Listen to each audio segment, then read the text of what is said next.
ચલો હવે બીજું છે દૂર સંવેદન ટેકનિક એટલે કે remote sensing technique. Remote sensing technique already remote અને સેન્સિંગ બંને શબ્દ આપણે સમજી ગયા કે સીધા ભૌતિક સંપર્કમાં આવ્યા સિવાય દૂરથી કોઈ ઉપકરણની મદદ વડે તે પદાર્થ કે ઘટનાના ગુણધર્મની માહિતી મેળવવાની પદ્ધતિને રિમોટ સેન્સિંગ ટેકનિક કહે છે. તો આ કીવર્ડ આપણે ઓલરેડી સમજી ગયા. ખ્યાલ આવ્યો કે ન આવ્યો કે સમજાવું?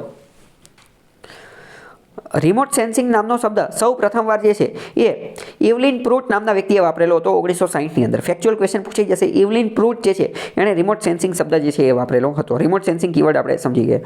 તો એ બધાનો આ ઉપયોગ ને એવું બધું જે છે એ કરવામાં આવતું હોય છે. બરાબર. રિમોટ સેન્સિંગ જે છે ચલો એ બધી વસ્તુ તો ઠીક છે, પણ આ બધાના આધારે મોબાઈલ મેપિંગ પણ અત્યારે થતું હોય છે. જો નીચે 78 નંબરની અંદર આપેલું છે ગૂગલની ગાડી ફરતી હોય છે, ઉપર માથે કેમેરો લાગેલો હોય અને ગાડી ફરતી હોય અને એ બધી જગ્યાએ જે છે એ ચેક કરવાનું ને એ બધું કામ કરતી હોય છે. બરાબર. જેમ કે જો અહીંયા આપેલું છે કે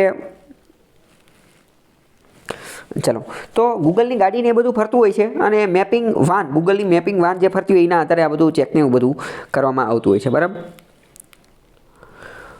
આ રિમોટ સેન્સિંગ સેટેલાઇટ જે છે બે પ્રકારના હોય. એક તો જીઓ સ્ટેશનરી ઓર્બિટની અંદર હોય એટલે કે ભૂસ્થિર કક્ષાની અંદર, અને એક તો નિયર અર્થ ભ્રમણ કક્ષાની અંદર હોય. જેમ કે આપણે 7 છે તો 7માંથી 4 જીઓ સ્ટેશનરીમાં છે અને બીજા જે છે 3 એ ઉપભૂની અંદર છે. તો એ તમને ખ્યાલ હોવો જોઈએ. બરાબર.